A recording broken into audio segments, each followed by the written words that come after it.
Hello friends, आपका अपने YouTube channel the polytechnic classes में स्वागत है।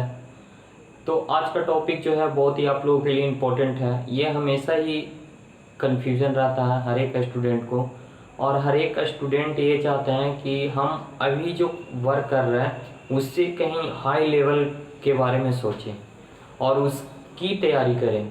जैसे बहुत सारे स्टूडेंट थे जो कि 5th सेमेस्टर और लास्ट सेमेस्टर के स्टूडेंट थे, जो कि बार बार ये क्वेश्चन कर रहे थे कि सर हम लोग बीटेक करना चाहते हैं, हम लोग डिग्री कंप्लीट करना चाहते हैं। क्या है, हमारा पॉलिटेक्निक का एक डिप्लोमा कोर्स है और इस डिप्लोमा कोर्स के करने के बाद हम लोग क्या होते हैं, एक के नियंत्रण में आ जाते हैं। कहने का मतलब हम लोग एक पर्टिकुलर वे में देखा जाए तो ना तो हम लोग 10+2 की डिग्री कर पाते हैं और ना ही हम लोग ग्रेजुएशन कर पाते हैं। तो ना तो हमें डिग्री मिल पाती है और ना ही 10+2 इक्विवेलेंट मिल पाता है। तो हम लोग क्या हो जाते हैं, हम लोग एक सीमित क्षेत्र में बंध जाते हैं। जैसे कि जो वैकेंसी या फिर जो फॉर्म वगैरह ये सब अगर डिप्लोमा इलेक्ट्रॉनिक्स रिलेटेड आती हैं तो सिर्फ हम उसी को फिल कर पाते हैं। लेकिन आपके पास एक बेहतरीन मौका है आपको अपनी डिग्री कंप्लीट करने के लिए। डिग्री कहने का मतलब ग्रेजुएशन कंप्लीट करने के लिए, क्योंकि हम लोगों को एक देखा जाए तो एक बेहतर, अगर आपको एक कैरियर बनाना है, एक अच्छा कैरियर बनाना है, तो उसके लिए आपको मिनिमम से मिनिमम क्वालिफिकेशन, आपको अगर कुछ अच्छा करना है तो आपको ग्रेजुएट होना बहुत ही ज़रूरी है। तो देखिए, ये मेरे अंदर में भी ये हमेशा ये होता है कि जब मेरा कोई दोस्त जो ग्रेजुएट है वो दरोगा का फॉर्म भरता है या फिर यूपीएससी का फॉर्म भरता है, तो मुझे भी लगता है काश मैं भी ग्रेजुएट होता तो मैं भी वो फॉर्म फिलअप करता। और ये जो सिविल सर्विसेज का क्रेज जो है ना, ये बहुत ही अच्छा क्रेज है। ये जो सिविल सर्विसेज होते हैं, देखिए हम लोग ऐसा देखने में हम लोग को मिलता है कि बहुत सारे ऐसे आईपीएस हैं, ऐसे आईएएस हैं जो कि क्या है, इंजीनियरिंग कंप्लीट करने के बाद वो सिविल सर्विसेज लाइन में आते हैं। क्योंकि ये ऐसा फील्ड ही ऐसा है, क्योंकि ये जो सिविल सर्विसेज का जो क्रेज है वो बहुत ही आजकल बोल रहा है।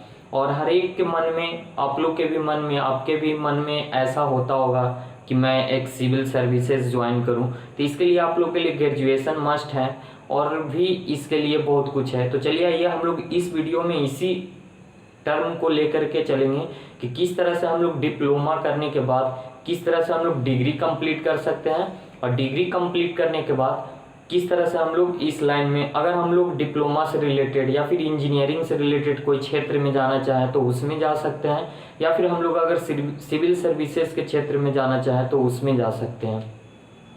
तो सबसे पहले मैं बताता हूँ, आज ये मतलब कि आज ये लैटरल एंट्री से बीटेक का एक एग्ज़ाम था। तो उस एग्ज़ाम में तो जैसे देखिए, हम लोग डिग्री दो तरह से कर सकते हैं। एक तो डिग्री कर सकते हैं लैटरल एंट्री से बीटेक कर ले तो वो हमारा डिग्री ग्रेजुएट इक्विवेलेंट हो जाएगा। तो इस तरह से हम लोग डिग्री कंप्लीट कर ले सकते हैं। तो सबसे पहले आइए चलिए हम लोग इसी के बारे में जानें कि अगर हम लोग लैटरल एंट्री से बीटेक करना चाहें तो उसके लिए हम लोगों को क्या करना पड़ता है। तो सबसे पहले मैं बता दूं, जिस तरह से हम लोगों को डिप्लोमा में आने के लिए एक इंट्रेंस एग्ज़ाम देना पड़ता था, डिप्लोमा इंट्रेंस, जिसको हम लोग डीसीईसी कहते थे, उसी तरह से जस्ट लाइक ऐसे हम लोग को बीटेक में एडमिशन के लिए हम लोगों को एक इंट्रेंस एग्ज़ाम देना पड़ता है। उसको हम लोग कहते हैं बीसीईसी एली। एली से हो गया लैटरल एंट्री, इंट्रेंस एग्ज़ाम देना पड़ता है। ठीक है, तो चलिए ये इस लैटरल एंट्री एंट्रेंस एग्जाम में कौन कौन से सब्जेक्ट पूछे जाते हैं और कितने नंबर के पूछे जाते हैं, इसके बारे में मैं थोड़ा सा इंट्रोडक्शन दे दूं। तो सबसे पहला इसमें ये जो हमारा बीटेक है लैटरल एंट्री से, तो इसमें जो हमारा एंट्रेंस एग्जाम होता है उसमें 3 तरह के सेक्शन से क्वेश्चन पूछे जाते हैं। सबसे पहला हमारा क्या, इंग्लिश, ठीक है, सेकेंड है मैथ और थर्ड में है इंजीनियरिंग मैकेनिक्स। तो देखिए यहाँ पे आप ये नहीं सोचिएगा कि सर मेरा तो इलेक्ट्रॉनिक्स ब्रांच है तो हमें कहाँ से ये, तो ये नहीं, ये सारे लोगों के लिए होता है, चाहे वो कोई भी ब्रांच से हो। उनको अगर बीटेक लैटरल एंट्री से करना है तो उनको इन्हीं 3 पेपर का क्या देना पड़ता है, तो इसी का एग्ज़ाम देना पड़ता है। इसी से रिलेटेड क्वेश्चंस आते हैं। तो टोटल क्वेश्चंस होते हैं कितने, 150 क्वेश्चंस होते हैं, जिसमें से इंग्लिश 50 नंबर, मैथ 50 नंबर और मैकेनिक्स 50 नंबर। तो देखिए बीटेक करने के लिए एलिजिबिलिटी क्या है, तो आप डिप्लोमा पास होने चाहिए किसी भी ब्रांच से, और या फिर आप बीएससी आपने कंप्लीट किया है तो वो भी लेटरल एंट्री से बीटेक कर सकते हैं।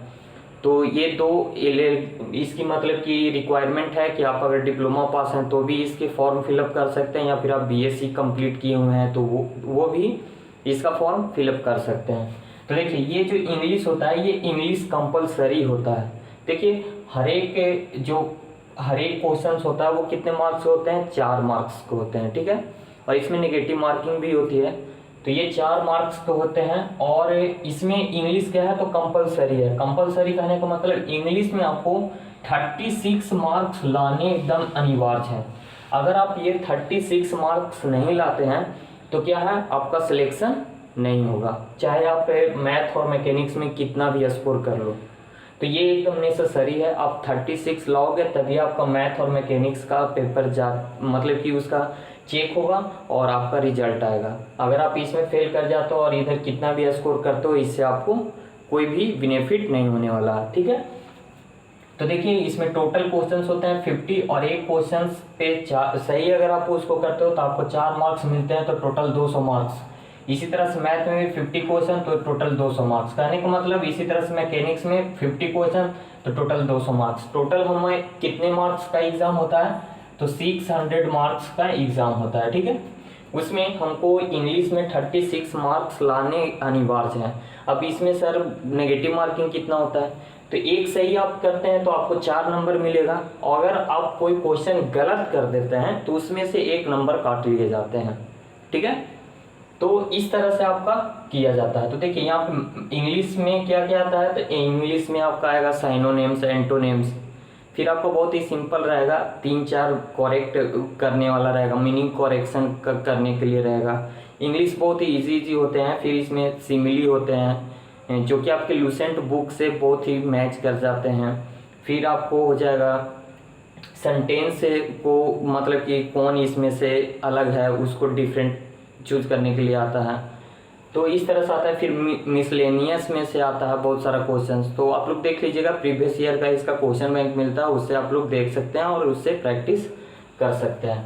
तो देखिए उसके बाद मैथ है। मैथ है जो है वो क्या है, इसमें देखिए बीएससी वाले भी फॉर्म फिलअप करते हैं, जिसके कारण से मैथ थोड़ा हार्ड हो जाता है। कहने का मतलब मैथ है जो कि बीएससी लेवल का इंटीग्रेशन, डिफ्रेंसिएशन, फिर वगैरह वगैरह ये सब कुछ पूछा जाता है। तो आपको ये इंग्लिश पास करना है, इधर में बहुत कम भी अगर आप स्कोर करते हो तो आपका रिजल्ट हो जाता है, लगभग हो जाता है, ठीक है। तो ये फिर मैकेनिक्स है। मैकेनिक्स में भी आपका क्वेश्चन आता है, मैकेनिक्स से रिलेटेड जो भी क्वेश्चन आता है। तो इस तरह से हमारा ये बीसीईसी का क्या हो गया, ये आपका सिलेबस हो गया बीटेक लैटरल एंट्री के लिए, ठीक है।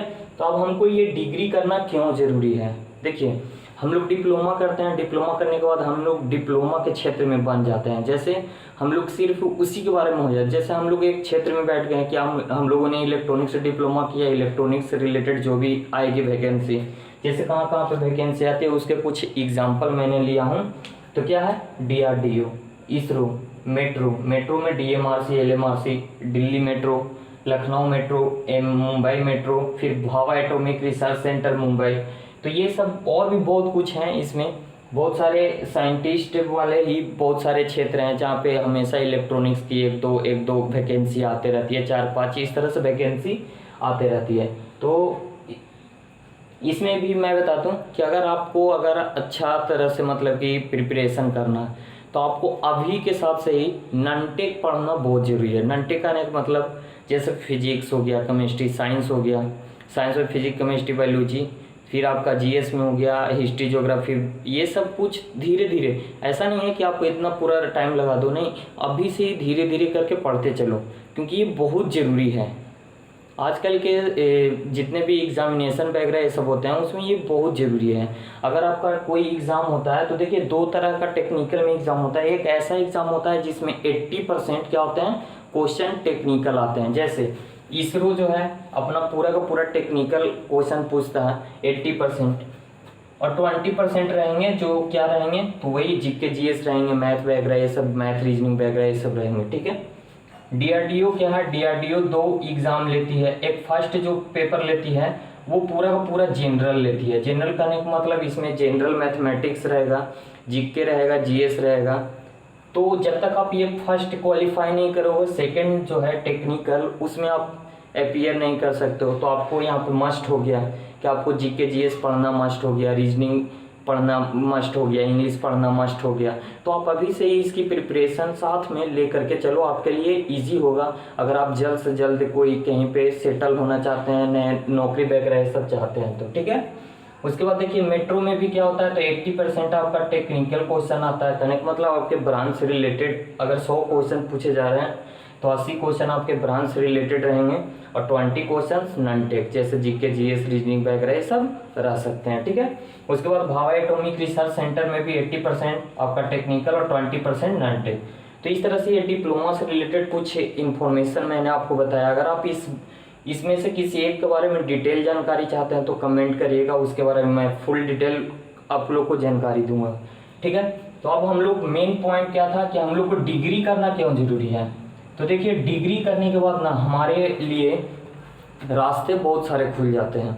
जैसे डिप्लोमा में हम लोग सिर्फ हैं इसमें बंद जाते हैं, अगर इसमें हम लोग नहीं कर पाए, जैसे इसमें होगा क्यों नहीं होगा, होते भी है। बहुत सारे ऐसे सर हैं जो कि जॉब कर रहे हैं, जैसे एनटीपीसी भी, NTPC national thermal power corporation ये भी है। तो इसमें भी फर्स्ट एग्जाम जो होता है वो नॉन टेक होता है, प्योर नॉन टेक होता है, नॉन टेक होता है। नॉन टेक का मतलब जीके जीएस रहेगा, मैथ रीजनिंग इंग्लिश वगैरह ये सब रहेगा, और सेकंड एग्जाम टेक्निकल होता है।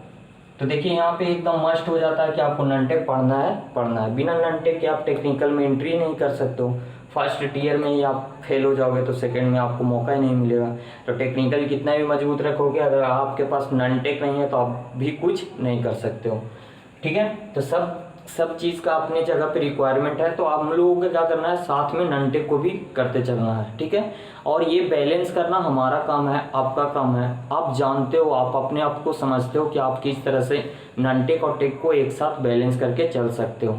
सेमेस्टर है फिर भी मैं आप लोगों को कहूँगा कि अपना ये बना करके रखो, क्योंकि आप लोग 5th सेम में आ गए हो, जो 6th सेम वाले हैं वो पास आउट होने वाले हैं, तो उनके लिए तो बहुत ज़रूरी है, ठीक है। उसके बाद देखिए ये जो डिप्लोमा है ये बहुत ही इसेंशियल, मतलब कि ये हो गया कि हम लोग डिप्लोमा हो गए हैं, हम लोग डिप्लोमा होल्डर, हम लोग के लिए कि सेफ जोन हो गया कि हम लोग इस जोन के जितने भी सारे हैं वो कंप्लीट कर सकते हैं।